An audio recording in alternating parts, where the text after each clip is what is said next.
Hi, first thing I want to talk about in this video will be related to the Universal Declaration of Human Rights that is celebrating in 2018 its 70th anniversary, and within this context of action it's very clever to speak about the Stand Up for Human Rights campaigns that are ongoing throughout the planet.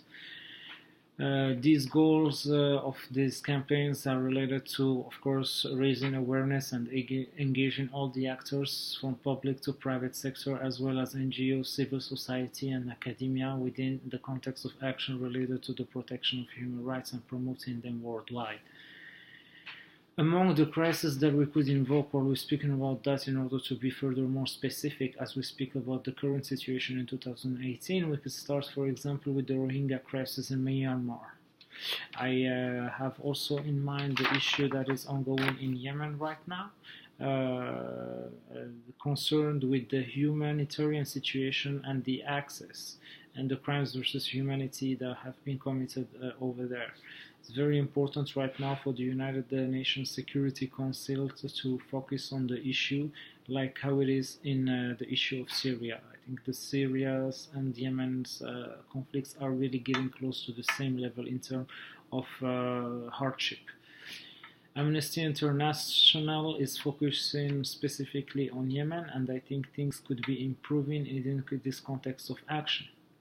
So as I have invoked in the beginning, the human rights awareness and the issues that are against human rights worldwide, let us to speak about the worst things that could be done within this context. And first of all, speaking about genocide, we all understand that it's is relatively a recent development when it comes to crimes versus humanity types, but it's very important to take the genocide as a serious factor of human rights violation at all levels. This is why the work related to the development and elaboration of programs to empower people and increase the importance of freedom is becoming a key factor in order to get people having their human rights promoted. And all that depends not only on the international instances but also on the national governments that must work with the UN agencies like the UNDP, the OHCR and the WHO within several contexts of action. Very important to speak about the rule of humanitarian action, and here I want to invoke the communication aspect and how the role of the media plays nowadays when you speak about the humanitarian action. So how the media covers crisis from a communication standpoint, and how things and actions are spoken about in terms of financing of humanitarian crisis, in terms of needs. It's something that is very relevant. It's a further insight for communication that is related to humanitarian action that have to be deliberated when we speak about the media impact in terms of communication. Two points that I want to start with is the incitement to hostility that can be a subject to hate speech according to several experts, and that's a very, very important factor to synthesize on when we speak about the development of humanitarian action within the context of being spoken about it within the media. The incitement to violence is also present as a problem, and this is prohibited under international law, and we have seen those recent cases in Côte d'Ivoire and South Sudan when it comes to incitation to violence. There gotta be a plan of action related to religious and faith-based issues, and by speaking about the leaders and providing them from making the difference between the incitement to hatred, and this is a very great action that is ongoing right now at the international level. Very important to make them understand the difference about the interfaith and the several speeches that are not related to the development of human rights. So the principles that could be synthesize when we speak about humanitarian action within the context of the 70th anniversary of the UDHR are related to global solidarity and humanitarian imagination. Those are two important things to develop within the future in order to appease on so many conflicts in the world. To get back to the war in Yemen, as I was speaking about it, it's very important to have the impact of the United Nations Security Council within this context. The media also had an impact on the conflict in Yemen, and the media changes story and are in the hands of the few, and that's a big weakness in order to get the reality across when it comes to this conflict. Many experts call over there for peaceful settlements and are not favorites for military action, which is very plausible. It's the very first thing to start with. The crisis is unfortunately becoming sectarian between Sunni and Shia, and that's a big issue when we speak about the humanitarian action maneuvers. So the political manipulation that caused what's occurring in Yemen right now by the use of mainstream media is a very important factor to underline. And the death of President Saleh 40 days ago also make the crisis worse and more sectarian. These are a little bit the factors that are involved in the Yemeni crisis right now, at the level of Sana'a, at the level of Aden, and at the level of the other governorates in the country. If we want to analyze it within the humanitarian action influenced by the communication process.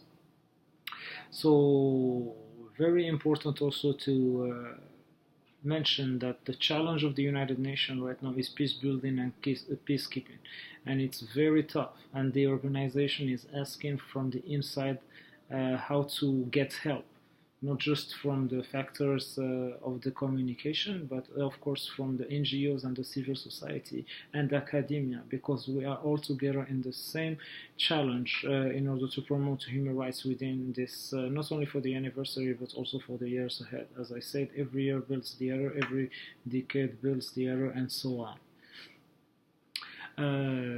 Different issues when we speak about media pressure and people having their freedom of speech cut is also the case of Cameroon, where the internet was turned off for 94 days, blocking activists during these last conjunctures, as we all know.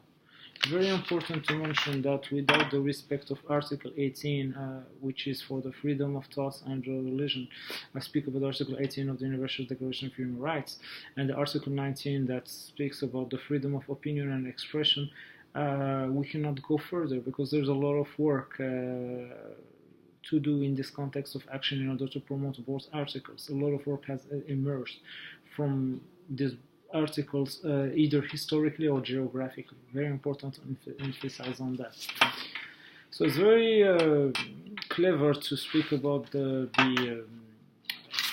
guidelines, but like I said, we have a lot of work to do, and the upcoming fixtures when it comes to peace building, when it comes to conflict resolution, are going to be the concrete answers and how we are stepping forward when it comes to this kind of protection of human rights and humanitarian action.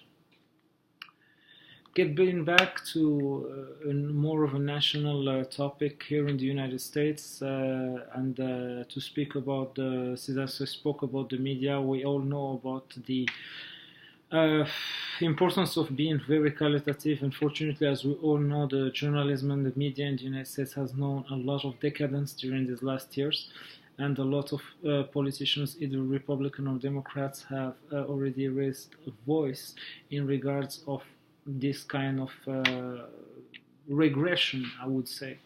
Very important to mention that we are not mentioning here the principle of journalism. We're speaking about a general attitude of going to decadence that unfortunately reflects an industrialized society that you go through the quantitative more than the qualitative. Again, I spoke about it before, and I'm repeating it here one more time in the video. So, very important to be very fixed with the narratives, and focused on constructive topics. And if I have to invoke really quick, this is not my subject, but I'm a politician here in the United States. So if I want to speak about politics as an opinion in 2020, the most important thing is to have a very constructive debate, a very rich debate.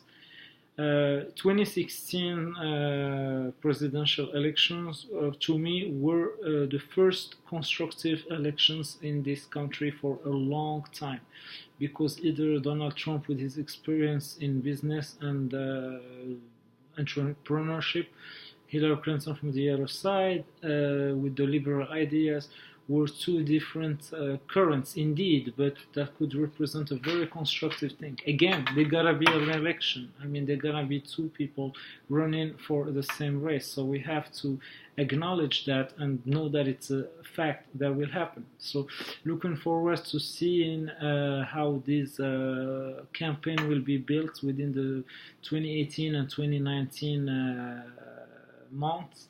And to me, again, it's very important to stay on that positive way of seeing things during the election. And the governance is another topic. It's another context of action. And like I said, I mean, we will advance when we will get a lot of things through. Don't get through the media a lot. Like I said, be very qualitative. If you need to read books and do your synthesis, that's where you have to stick on. So to me, as I said before, I think that another debate for the presidential election in 2020 between Trump and Clinton could be an avenue that could happen. But again, it's too early to call. I don't know what's going to occur from now to then. The other elections that could be spoken about will be also the congressional elections at the federal level. Let's remind the importance of the issues that has to be discussed between the White House, the Senate, and the Congress in general. It's very important right now, bottom line, to go with the principle of building more and more the bipartisan work, because the status quo of becoming just counter-narrative versus narrative and at the very issue is not leading us nowhere. And that's unfortunately what has characterized the politics in this country, where I am not specialized in, once again. But according to my synthesis, this has characterized this country's politics for a while. And it goes along with the journalism that has been also junk journalism that has been added to junk politics. Again, we're not speaking about the principle, the core principle of the genesis of the journalism. We're speaking in general about a tendency that has grown strong ever since the beginning of this century. And I'm hoping now with the new governance that things are getting better and better. But again, there is the context of the governance, as I mentioned, and there is the context of an election that could happen on 2020 between two candidates. That will happen, between two candidates. And for me, seeing a constructive debate is very important for the sanity, if you want, of elections, of politics, and of future governance, because there will be a domino effect of it. So presidential election 2020, congressional election 2018 and 2020, and between these two fixtures that are federal, I was very important to speak also with the representatives, senators, and other actors within conferences, within discussions about a very serious topic that are invoking the Hill that must work in symbiosis with the White House. So bottom line, that's my angle here, my opinion onto these issues that the national perspective in the United States has to speak about as a very important topic. We all seen how things have changed in social media, and I'm speaking here from what I noticed and how things have changed. As you could see, there is unfortunately a lot of things that nobody approves because of the fact that people have just switched from a narrative to the other. Everybody has his own follow-up of the situation, and I stick to mine. That's the most important thing. And unfortunately, will to choose not to communicate, but that's not my problem. I'm not here. It's not my profession to create communication channels. I mean, if unfortunately the division is going to be the motto, and the antitrust in everything that Donald Trump says, for example, is all what has to be said. It's not me who could fix it, but I'm just saying that it's very, very noticeable that things have just went in disdain in the wrong direction in terms of working within a constructive context of action. Again, they're gonna be a race. They're gonna be two candidates in 2020, and for me, the most important thing is to revive that kind of positive way of doing things. And I am glad that very important points have been invoked by a lot of politicians, either from the Republican side and the Democratic side, about this lack of constructive journalism, and that journalism has become junked in the majority of it in the United States. Unfortunately, it has followed a lot of path that politics have not led during the beginning of this century until recently, like I said. So very important to see how things are going to go, and that's all we could say for right now. We're watching the situation very closely. This 2018 will also see a lot of gubernatorial races, which could be also influential after the federal level here in the United States. 36 states and 3 territories, among which the strongest GDPs of the United States, the top 7 GDPs, have gubernatorial races: California, Texas, New York, Florida, Illinois, Pennsylvania, and Ohio. And there are also some local races that will take place. The most important ones that I could invoke here: Washington, D.C., San Francisco in California, Phoenix in Arizona, and Newark, New Jersey as well. So stay tuned. We will talk more. Bye.